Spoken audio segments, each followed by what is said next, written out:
família, vó, expressar toda a gratidão. Não chora. Dá um tempinho. Gratidão, respeito que sentimos pela senhora e dizer que não somos uma família perfeita. Também, eu nem sei se pode existir mas quero que saiba que apesar dos nossos defeitos, tenho certeza que todos nós sabemos o seu valor.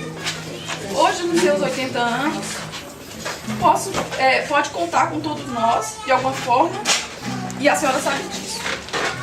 Aí eu vi aqui algumas maneiras como a gente ajuda a senhora, né? Ó, a senhora tem filho que liga todos os dias, né? Tem. A senhora tem filho que passa para dar um oi, né? A senhora tem filho que dorme do seu lado, né? Que coisa boa. Tem uma neta que chora, que chora. E faz a outra chorar? Tem Olha, filha as netas.